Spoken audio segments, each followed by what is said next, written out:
But what's happened is I've watching this. I've been in ministry 34 years. I've watched churches go into the harbor, camp out, shut their engine off, build gardens around their churches, and they forget that they're on mission. And now they're just in the church. Forgive me for saying this, playing church. Church hopping is when people go from boat to boat to boat. They're all in the harbor. Who's got the best program? Who's got the best, whatever the church has to offer. And it's always at the cost of saving souls. And it's the model that we share is like churches hold up a sign and say, swim here, come to our church. Very attractional. And most churches have really become attractional and no longer missional. Hello, everyone. Welcome to the Pivot Podcast, where we explore how the church can faithfully navigate a changing world. My name is Dwight Zscheile, and on this podcast, we discuss what we believe are 4 key pivots that God is calling many churches to make in the 21st century. They're a pivot in posture, from primarily fixing institutional problems to listening and discerning where God is leading, a pivot in focus, from membership to discipleship, a pivot in structure, from one-size-fits-all models of ministry to a mixed ecology of inherited and new forms together, and a pivot in leadership from predominantly clergy-led, lay-supported ministry to lay-led, clergy-supported ministry. So today I am so excited to welcome Pastor Ed Doerner from Messiah Lutheran Church in Midland, Michigan. Through deep listening and discernment, this congregation has been on a remarkable journey of holistically engaging its neighbors. They've developed a variety of creative ministries in housing, transportation, food security, childcare, employment, healing, and all kinds of things under the umbrella of what they call Elevate Ministries. And in so doing, they have created this kind of mixed ecology of many different forms of ministry beyond just traditional church programs that are empowering lay leadership and meaningfully connecting with so many of their neighbors. So Ed, welcome to the Pivot Podcast. It's great to have you here. Thanks, Dwight. It's really good to be on the podcast. Thanks so much for having me. So share a bit about your ministry context. Tell us a little bit about Messiah as a congregation and then the neighborhood in which you're located. So we're up in Midland, Michigan, and it's a city of about 45,000 people. But kind of ironically, we're 3.5 miles south. We've got some farm fields around us. We're on 44 acres, and it's a little bit of a rural setting, at least where the church is located, but most of the ministry that we do is all within the city context. So you've described Messiah as once being, quote, all safe in the harbor, scared to go out beyond the breakwater and into our community. Share a bit about that story, and I think there's probably a lot of churches that can relate to that type of metaphor where they aren't quite sure necessarily how to connect with neighbors. What was it like when you got there? What were they doing? And then how has the church begun to take that journey out beyond the breakwater into the risk of trying some new things? Well, let's talk about the model for a quick moment because that'll help everybody understand. So it's a model based upon the Great Lakes. And if anybody's wondering where specifically, South Haven, Michigan, it's a great place to look at. You've got the harbor, you've got a breakwater. The breakwater is designed to protect the harbor from the open water, which can get very rough, very choppy. But according to the model, that you need the harbor because you can't be always out beyond. But it's beyond the breakwater where people who don't know Christ are. They're there, they're drowning.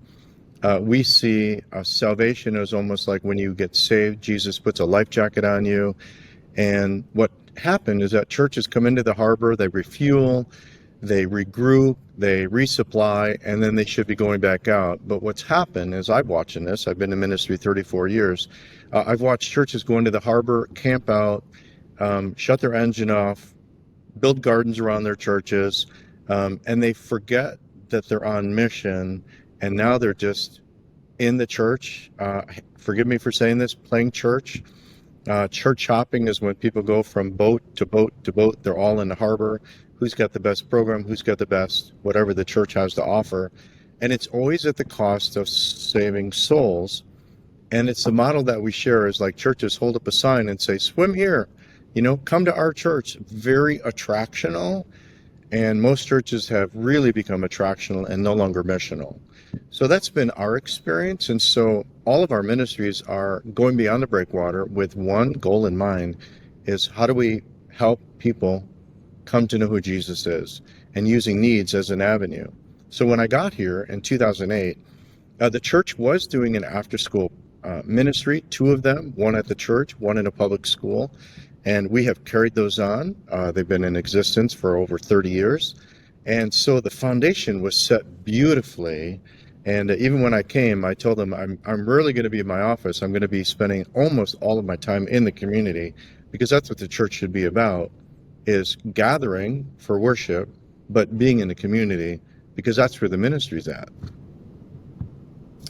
So how did that story then unfold from there in terms of what steps were taken and how you eventually got to this place now where you have so many different creative community ministries, which we love for you to share more about in detail, but kind of tell us a little bit about that process. Well, they're all different. Every one of the ministries is different. So the first ministry we did, we have a coffee house at the church called Journeys. And the manager, we went for breakfast, and he said, "You see that location right down the street on Main Street? I think Journeys ought to open up a coffee house there." And we had no money. I mean, understand, when I got here, we were $5.2 million in debt. We had no money to start any of these ministries. So I would tell every church, never worry about the money. We had no money, and yet big dreams, and yet God was able to supply the ability for us to do this using the community. They've been very generous with us. So we started a coffee house on Main Street. It was an amazing ministry. More people were coming to the coffee house, about 1,500 people every single week. We watched God change lives, do amazing things. It was a church on Main Street that didn't look like a church, and yet every day people were meeting Jesus through the coffee house. And we did that for about 5 years, and then our landlord became very greedy, priced us out, and we had to close that. But we noticed that that was the first real step into the community besides the after-school programs. And then it was always based upon need. So when you say, how do we start? I'll give you an example of like the car repair, because we have a car repair facility and we have a car dealership. Not too many churches have car dealerships, and we have a parts store that goes along with it.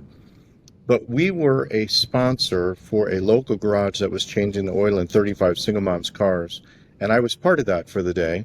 At the end of the day, 6 cars got condemned, meaning they're not safe and they're not worth fixing. And so we sent these 6 moms away saying, "You shouldn't be driving this car. It's unsafe for your children. God bless you. I hope it goes well." And I cried when that was the only alternative. So I spent a year going to garages, trying something to figure out, how do we help these moms? Because that was an unacceptable answer to say your car's not safe and send them away. Well, a year later, with no money, we built a 5,000 square foot automotive garage, 10 bays. And in the last 12 years, we've worked on 20,000 cars, and we've received in donation about 575 cars. We've repurposed about 400 of them, and that means the average person donates a car to about $4,500 of value. Let's just say we have $400 into the car, we'll sell it for about $450. So people are getting $4,500 cars for about $500. And we've just taken upon ourselves to, like, God, we got to do something about fixing this need and meeting this need. And that's how it started. So every one of our ministries has a story of how it started, but the end product is that it's really changing lives every day. So talk a little bit more then about the funding, because you've emphasized very much that when you started all of these, the church wasn't able to invest a lot of money in them. So where has the funding come from, and how's that worked?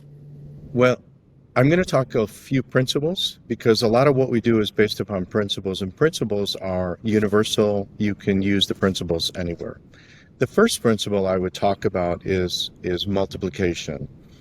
That we charge for all of our ministries. That's critical to understand that. It's for dignity. That's another principle, that if you give it away, it's charity. Most of the population resents that. Even the poor really want to have some skin in the game. And so we charge for everything, but we charge an affordable rate of what they can afford it. So we charge for car repair, but we're about 42% of retail value. So if you went down the street, got car work done, cost you $1,000, we could do it for about $420. So funding.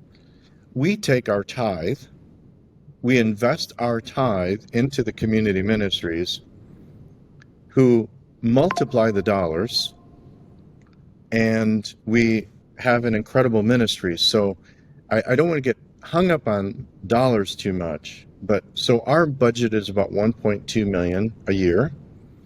We give our community ministries about $150,000 a year. For an investment of $150,000 from the church a year, in cash, they do $3 million of ministry, but in actually value, like it's $1,000, but we worked on your car, but we only charge you $420. The actual value is about, like last year in 2024, we did $6.2 million of ministry for $3,000 of actually cash transacted. And all of that was from an investment of $150,000 from the tithe of the church, and it got multiplied. Most churches have a hard time getting their arms around that concept, but when you understand the multiplication principle, it's amazing how much you can do. So you're getting other community organizations and partners to come alongside to help to invest in these ministries as well? Is that how it's working? No, see, that's kind of I would say that's an old concept. Are other ministries around town partnering with us? Absolutely, and I can talk about how they do that. But I mean something simple. Here's another principle, brokering. If you had a car, Dwight, and you donated the car to our garage, how much did it cost us? Nothing. So we work on a car. We have $400 into the car. We sell for $500. So we make maybe $100, $50 or $100, and it goes to somebody who really needs it. See, what was the cost of ministry to us? Zero. So we did a $4,500 value transaction at zero cost to the church. So when you operate these ministries in that fashion, we can do unlimited ministry at virtually no cost to the church, and yet it changes a lot of lives. I love that. I love the sustainability of that in particular. It's talk about kind of good stewardship of talents. Yes. Okay, so let's trade. I mean, just to go to a different topic. So our food ministry. So we actually run a grocery store. It's not a food pantry. We used to do food pantries and food giveaways. But here's the problem with the food giveaway. If you're a donor and I went to you and I said, hey, I need $5,000, and you give me $5,000, and I give a food giveaway and I give it all away. Now I want to do another one. I go back to the you and say, can I have another $5,000? And after a while, you're going to get tired of me asking for $5,000 to do this. Okay, now watch how we do it. We went actually to the church, individuals, and we went to anybody in the community and said, would you like to give us a gift so we can buy $60,000 of food? We identified 52 items. We put them in our grocery store. We charge 1 nickel over what we pay for it. That's it, a nickel over. So we raised $60,000, and I took that $60,000, sold food for nickel over cost, and after I sold the $60,000, I had $60,000 that I could go buy myself again and again and again. So we turned every $1,000 of donation into, we've used it 55 times now in the last 8.5 years. So we turned $60,000 into $3 million of ministry at no cost to the church. I love that. That is such a transformational model. And Yes. And I think particularly, the to shift beyond simply a charity paradigm. Yes. And so tell me a bit about the kind of relationships that the church has formed with neighbors through all of this amazing work you're doing. Okay, so to answer that question, there's a people group. Like we all know poverty. For a family of four, it's about $30,000. Then there's this midsection that nobody knows what to call them. It used to be the middle class, but that's actually vanished. United Way coined it, and it's in 17 different states. It's called the ALICE population. ALICE is an acronym for Asset Limited, Income Constrained, Employed. They're working, but they can't make it. In Michigan, it takes about $78,000 to survive, just survive for a family of four. That's no eating out, no vacation, no emergency fund, just survival. So when you focus on poverty, that's only 13% of the population. That's the only one most churches are reaching. Whenever they do free ministry, they're only reaching 13%. That means they're disregarding 87%. When you focus on the ALICE population, those that are working and trying, we found that those in poverty raise up and actually are happy to be charged what they can afford. And it also means everybody above 78,000, which is about 60% of the population, want to be part of a ministry that's helping people help themselves. So by us targeting on the middle people group, we're actually reaching all populations. So remember, like the person who gave a car, donated a car, that's above 78,000. That's what they're making. They're changing a life of a single mom. When we sell that car for 400, it changes her life because she has no car payments. The person above 78,000 feels amazing that they were able to help this single mom. And sometimes, like here'd be an example of like when she comes in, we look at her car, we condemn it, not safe, not worth fixing. We take her old car as scrap for payment for the new car. She drives out in a new car to her for $23 for paperwork with the state of Michigan. So you see, when you focus on that middle section, the ALICE population, you're actually reaching the entire population. Like we just sold recently a car to a homeless person. He's in poverty. We sold the car to him for $2.27. Why $2.27?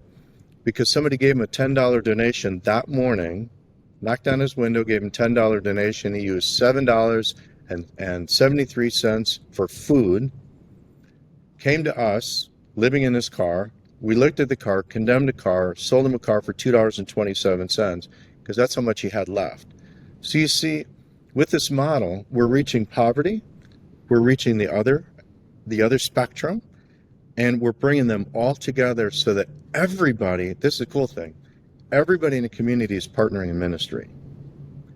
So when you talk about partnerships, actually with all of our ministries, I think we are partnering probably with every agency or nearly every agency, nearly every church, because churches have somebody that they're ministering to that needs car repair. They come to us. We work on the car, they do the ministry. We partner with Cancer Services and Salvation Army. Disability Network, veterans, name it. We are probably partnering with them because we're here to serve them.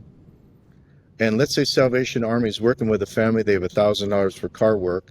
They send them over to us, and we make sure the car is amazingly well and in tune and running well, and it might cost them $200. So we save the agency money by us doing it.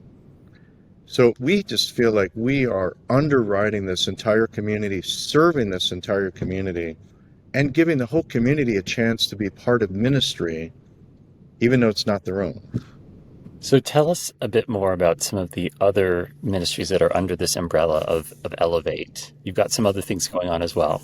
Yes. Okay. So there's actually three entities. There's Messiah Church, there is Elevate Community Ministry, and there's Gateway Family and Urgent Care. That's a separate 501c3. So three organizations. And why? Because the state of Michigan said, hey, Messiah, you can't keep doing all these ministries you're doing underneath the church any longer. So they said we need a separate 501c3. So we did. We got a separate 501c3 about 3 years ago. And you know what the amazing thing is, we didn't know, is that the community was waiting for us to move it out from under the church, even though it's the same board, Elevate and Messiah, the same board. But when you have a separate EIN, employee identification number with the federal government, it's amazing how much money the community has given us for these ministries, especially for capital improvements. Okay, so there's 8 needs in a community: housing, transportation, food, childcare, jobs, healthcare, recovery, and community. And we're in all 8 of them. And we didn't set out to be in all 8 of them, but needs came our way, opportunities came our way, and we are serving thousands in our community. So, so share a bit more about what some of those. So you have pivot point appliance. Like, what is Yes. that? Give that as an example. Yes. Okay. So Pivot Point Appliance was actually, they were going to close it. An alcohol treatment center started this place where people who are recovering alcoholics could be employed in their recovery. Well, they were going to close it. And so we actually just asked if we could have it. And now we're in the appliance world. So we hire people with barriers to employment. And we work on appliances.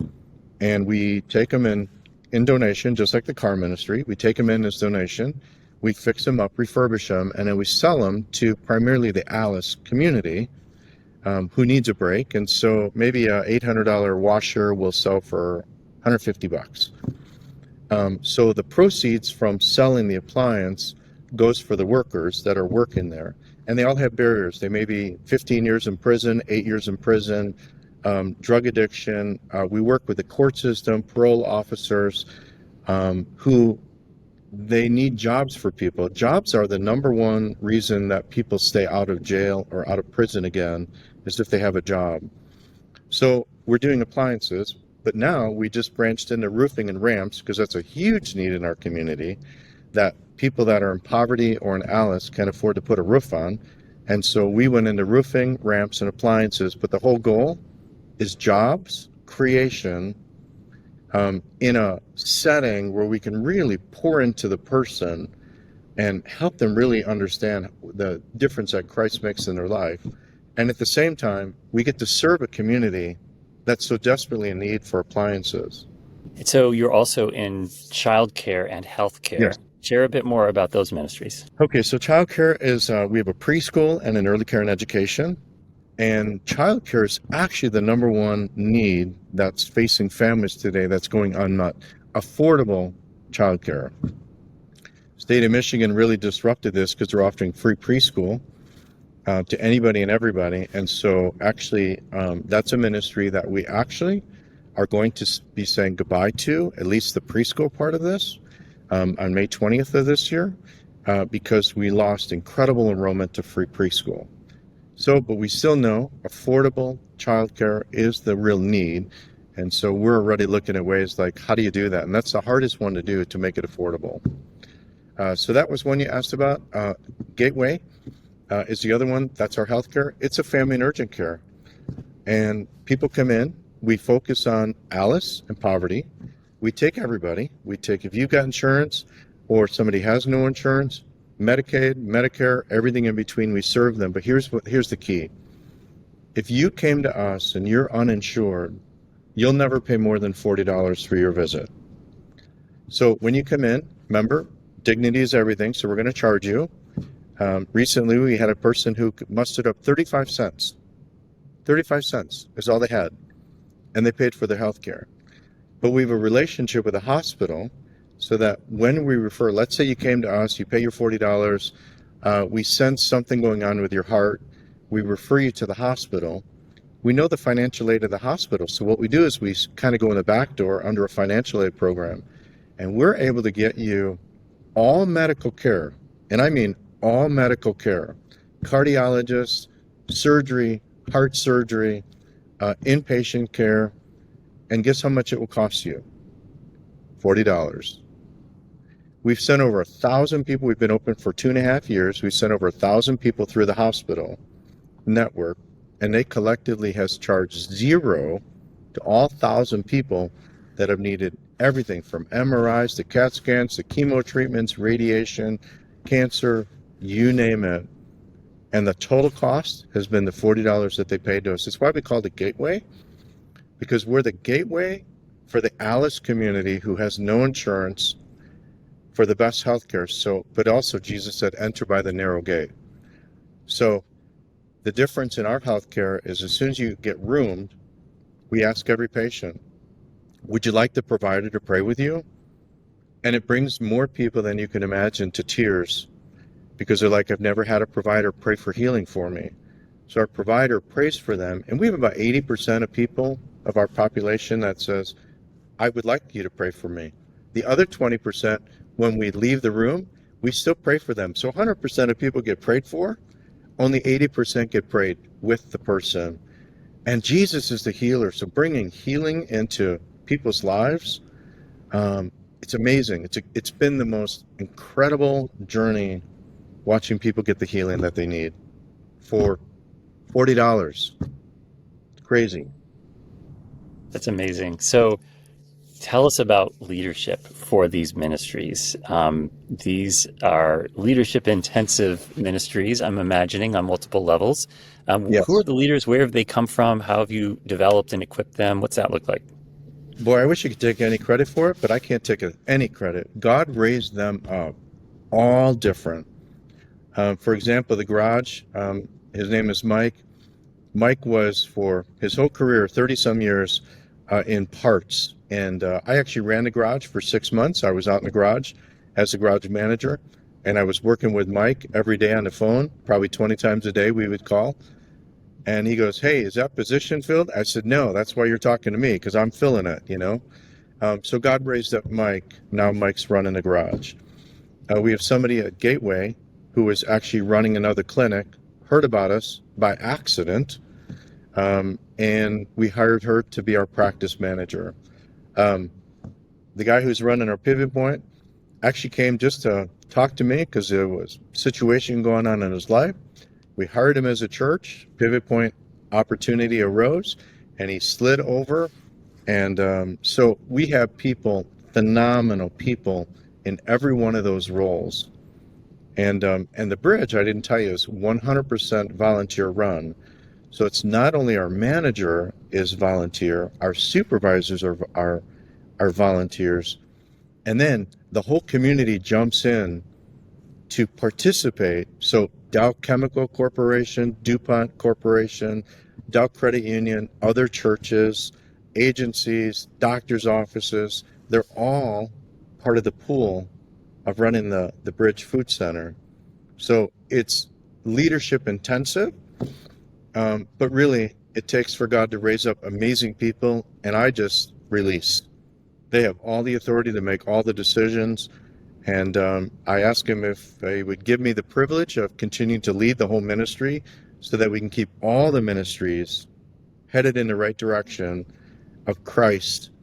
And then how can I help them all work well with each other and in all the people that we're serving? How do we holistically approach ministry to the entire community?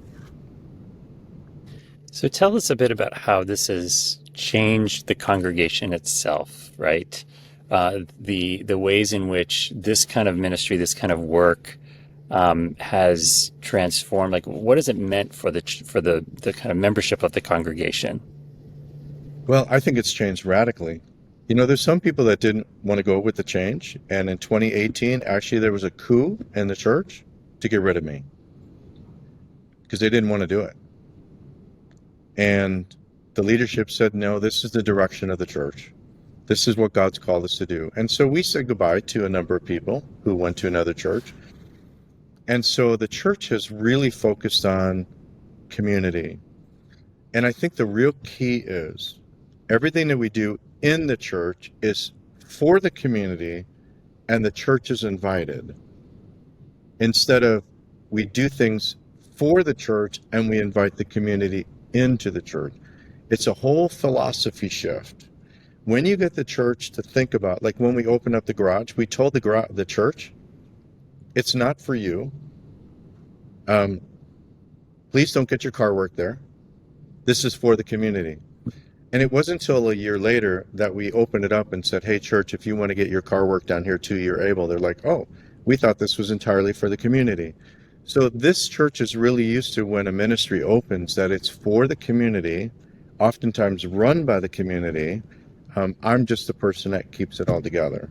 So, and how this translates now, over the last 5 or 6 years, every person who's come to Messiah that I've had a chance to just say, hey, we're glad you're here. What brings you?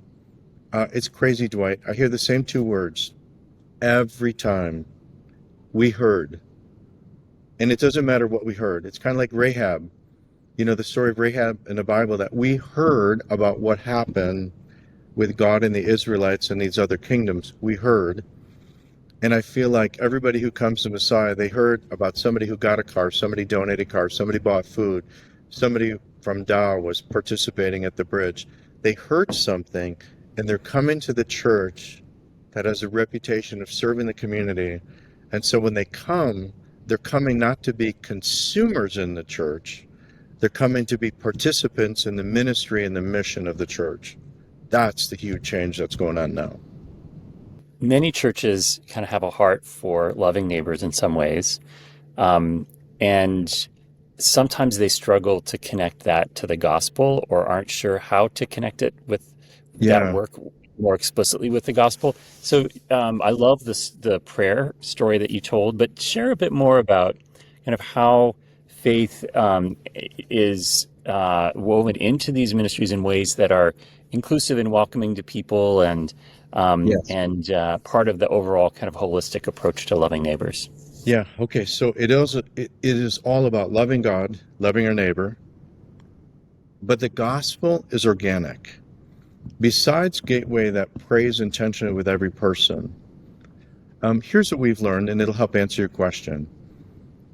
That if you walked in the bridge for the very first time, that's in like an interaction. Never met you before. Like today, you and I, this is an interaction. From there, it goes into a connection, like, hey, I think I know you. From there, it goes into a relationship. From a relationship, that's when there's an opportunity to be Jesus, pray with a person, talk to them about Christ. Here's the numbers that we've found concretely. It takes 1,000 interactions for 300 connections. Of the 300 connections, 30 will develop into a relationship. Of the 30, 1 or 2 organically will lead to an opportunity that you can really be Jesus to that person. So how does that work? Let's say you're coming into the bridge and you're being loved. Immeasurably, you're being loved by people that are in the bridge that are serving, because they're there to serve. Nobody gets paid. And it forms from there into connection. They come back again. It forms into a relationship. You're like, hey, how's this going? How'd surgery go? How's your mom doing?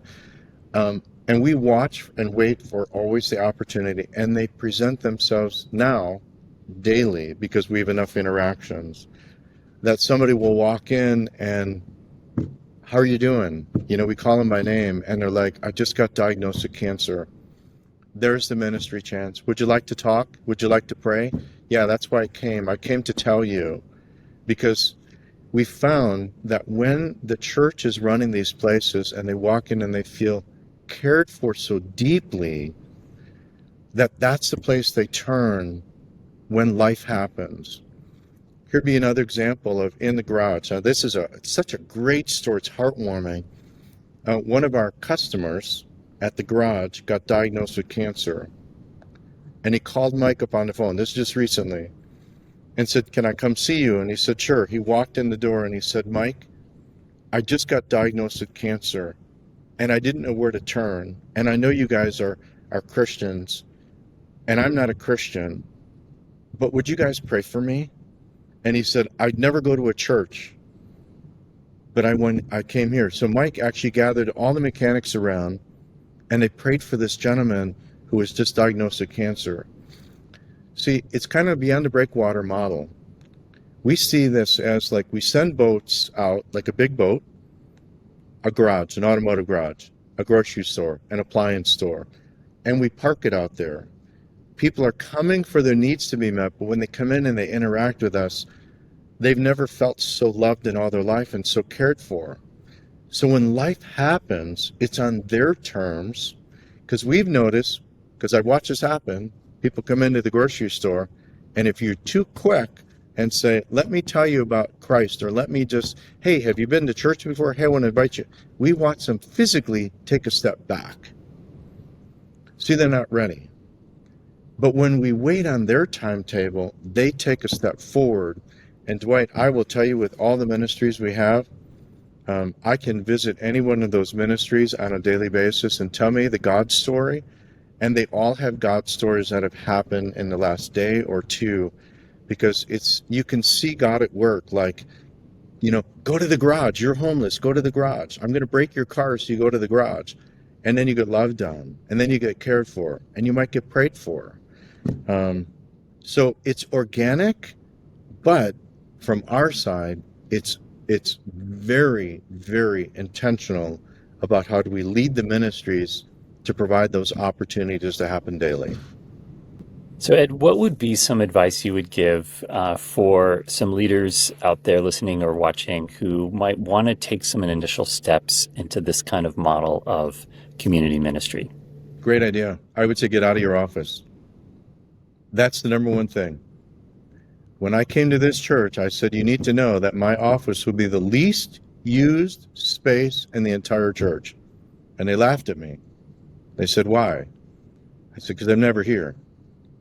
I mean, I'm in my office now on a podcast with you. This is most time I'll spend in this office the entire week, because I'm going to be in coffee houses. I'm going to be in grocery store. I'm going to be in the community. I'm going to be in community meetings. I'm going to be somewhere in the community. So I lead by example in the community. Then the staff that I have here, all of them are engaged in some kind of community ministry as part of even their employment. Like, hey, take time. Go do this, go coach basketball, go be on this board, go on. So I think step one, get into your community and start asking a lot of questions. Like, go to a restaurant and just ask your waiter, waitress. Actually, you can ask two questions. What can I pray for? And it's amazing, the response. But the better question is, before you even ask about prayer, what's the most unmet need in our community? What would you say? And hardly anybody will say, I don't know. Almost everybody will go, oh, it's childcare. If I had childcare, I could work better hours. Oh, car repair. They tell you, go to meetings, meet with the mayor, meet with the comptroller, meet with the business alliance, meet with anybody who will answer the question. And this is my leading question. What is the number one unmet need in our community from your perspective?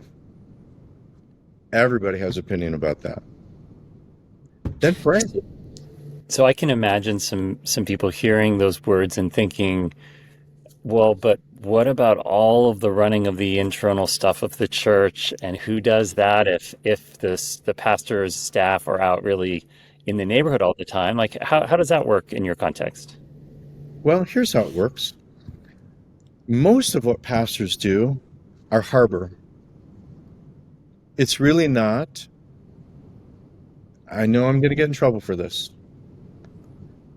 It's not necessarily impacting the gospel, meaning it's not changing a life for the gospel's sake. It's not reaching. Jesus came to seek and save the lost. That means he intentionally sought after the lost. Sometimes we're too busy in meetings, in discussions, in talking. We've done this model. Churches at large have done this model for years, and where's it getting us? So I disbanded most of the meetings that were taking place here, because if you're not meeting to strategize to go seek the lost, then what are we doing? So it's still good, though. Don't get me wrong. There's a balance on, you got to preach every weekend, but why not do that in a coffee house, in the context of a coffee house? You've got to go see people in a hospital. Go see them. You're still teaching, but it's a shift in mentality. Is your Bible class for the sake of just getting people spiritually fat, or are you trying to strengthen their faith to go missionally? See, I think the church doesn't need more education about Jesus. I think they need to go practice their faith and get into the communities. But you also need to have an avenue for those that are seeking and don't know Christ. How do you help develop them in their faith? So there's a balance, but what I've learned is that unless you're about 80% missional, you'll never see results. If you're thinking I can do 10% missional, you'll never see results. Not even 20%. So you have to have a whole missional bent to seek and to save. Then the people that are coming want to be equipped to go. That's the difference. So I imagine that process involved that culture change. You're describing a culture change, really, Yes. and a real shift in expectations of people and Yes. what people have for the church and staff and all those things. That must have been a quite a process to shift over the number of years that you've been. And you've been in leadership at this church for how many years now? 17 years. Okay. So say a word about that, because I know this is another place where people sometimes get stuck and say, gosh, everything is so different in the culture of expectations. And if you will, the social contract. In my congregation, I could never do that. People would never accept that. How did that work for you? Well, every conversation you have should be somewhat missional in some capacity. And it could be the smallest thing. How can you help someone else? How can you talk to someone else? How can you serve somebody else? It doesn't matter what it is. Every message should be, now what? Now you're leaving this place. Now go be missional. Simple things. Like on Sunday, you will hear me regularly say, when you go to the restaurant, you be very generous with your tip and be Jesus to that person and live it out. Your conversation should be seasoned with grace because they're listening to what you talk about. When you go to the grocery store. So everything that we do, every class, every message, everything, you just have to keep speaking missional. And slowly people start to test it. And I think slowly you make that shift over years. And the resistance that I had too is people would say, but I don't want to do that. I just want the cozy church we've ever had. Well, maybe this isn't the best place for you. Maybe another place is a better place. Because we're going to be missional, because that is our calling. That is our calling as a church. Maybe I can give you one example that might help you. That might help everybody. And I think this is where we get it wrong as a church at large. Capital C church, all denominations. Remember in the Bible where it says God so loved the world? So if you think about, God so loved the world, and he raised up the church and put him in the middle between him and the world and said, church, go into the world and love people so they can experience my love. But that's missional. What the church has done is said they know where we are. Let the world come to us and we'll show them God's love. And that is not scriptural. Jesus said, you'll be my witnesses in Jerusalem, Judea, and to the end of the earth. So he's raised up the church to show the world how much they're loved. And churches don't realize their very calling is to help somebody experience God's love first, then use words when asked. And that is a philosophical shift I think the church got wrong. This has been so inspiring and instructive on so many levels. You have hosted a podcast called Beyond the Breakwater. Yes. That goes into more in depth about this. Can you just say a word about that and where our listeners or viewers who might want to go deeper can find that podcast? Well, I'd be surprised if anybody didn't want to go deeper. So the whole purpose of the podcast, Beyond the Breakwater, that's the podcast. That's where we outline every model, and there's business plans, and there's how did it start, and what's the philosophy, and why we're doing it. We interview the managers of all those ministries. And because we're always growing and developing, we thought the podcast was the best way that we could keep growing and keep releasing new podcasts so that we can bring every listener along in the journey. And actually, who the best beneficiary of this has been? Our own church. They've been listening to these podcasts and learning so much, even about their own church. It's been incredible. Well, wonderful. That I know I will definitely be going to listen into more depth, and hopefully this episode of Pivot will just kind of whet people's appetite for that. So Ed, again, thank you for being with us today on the Pivot Podcast. My pleasure, Dwight. It's really been an honor. Thank you so much for the opportunity.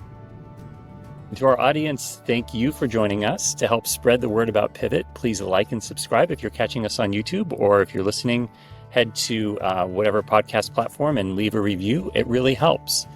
And finally, the best compliment you can give us is to share Pivot with a friend. So until next time, this is Dwight Zscheile signing off. See you next week.